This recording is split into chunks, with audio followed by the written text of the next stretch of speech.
Green card holders, if you're planning to travel or leave the US anytime soon, you need to listen closely because what's happening right now could change everything about your international travel plans.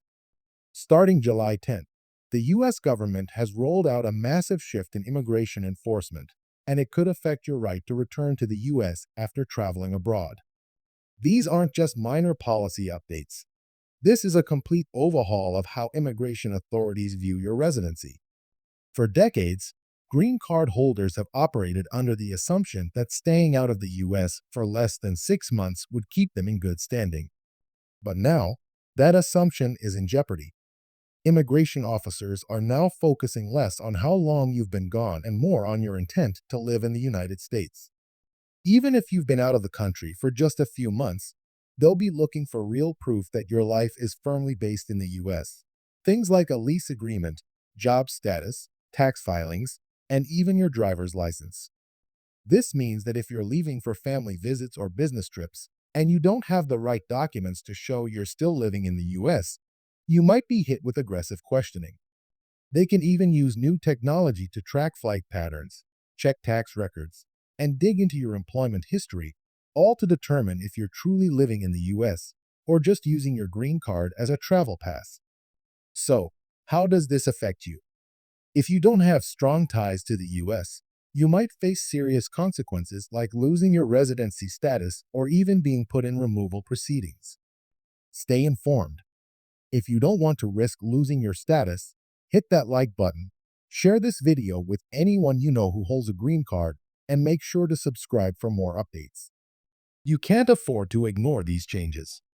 Now that you know the updates are here, it's time to really break down what this change means for you, especially if you're someone who spends time both in the US and abroad. The landscape for green card holders has shifted, and it's not just about how long you've been outside the country anymore. What's happening now is a closer look at the bigger picture. Immigration officials are now focusing on the intent to reside permanently in the United States, and that's a whole new way of thinking about residency. In the past, if you spent a few months outside the US, as long as it wasn't over the 6 month mark, you could reasonably expect to be okay when you returned. You might have thought of it as a simple rule to follow: 6 months, no problem. Well, that rule is no longer the safe zone it once was. What used to be an informal guideline has now become an outdated assumption. The government is looking at how and why you travel, not just the duration of your time away. So, whether you're going for business, family, or just to take a vacation, if you're not proving you've maintained significant ties to your life in the US, you could be in for a tough time. Think about it. You could be out of the country for 4 months on a family visit, and you might think, okay, I'm under the 6 month limit, so I'm good. But what if during that time, your lease expired and you didn't renew it? Or you didn't file your taxes? Or maybe you haven't even been working in the US for the past several months? These seemingly small details can trigger major red flags for Customs and Border Protection CBP when you return. Officers are trained to look for these signs and to ask the tough questions. They won't just ask about how long you've been gone. They'll want to know where you've been living, if you're still employed, and if you've been paying taxes. They're going to look for evidence that your life hasn't just been on pause while you were out of the country. The biggest concern for them is whether you're truly living in the US or whether you're simply using the green card to travel back and forth. These are not hypothetical concerns. This is the reality now for green card holders, and it's something that needs to be taken seriously. With the technology available today, border officers can easily access your tax records, DMV history, and even track your flight patterns. Yes, they can see how often you've been leaving the country and how frequently you're returning. If they notice a pattern where it looks like you're spending more time abroad than in the US, that could trigger further questioning. And once your record is flagged, it can be really difficult to clear your name. It's not just about duration anymore. It's about what your actions say about your commitment to permanent US residency. So let's go a little deeper into what this actually looks like when you're at the border. Imagine this. You return from a trip abroad, and the officer starts asking questions. They might ask things like, "Where have you been living?" What ties do you have to the US?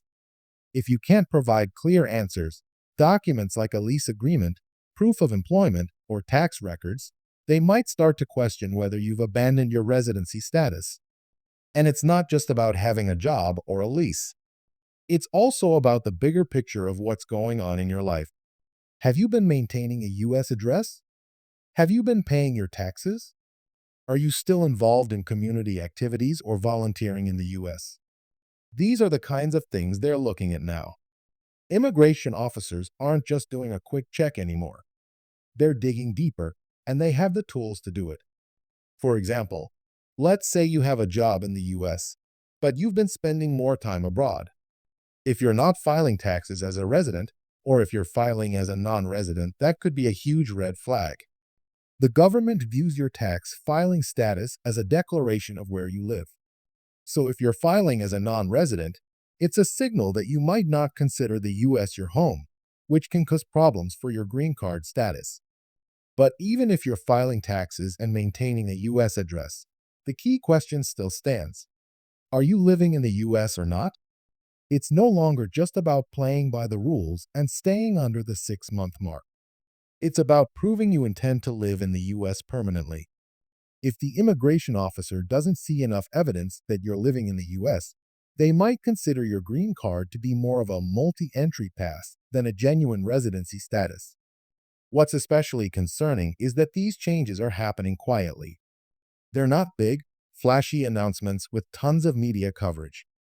They've been rolled out through internal memos and updates to procedural guidelines. That means they could already be in effect, and many green card holders don't even know it.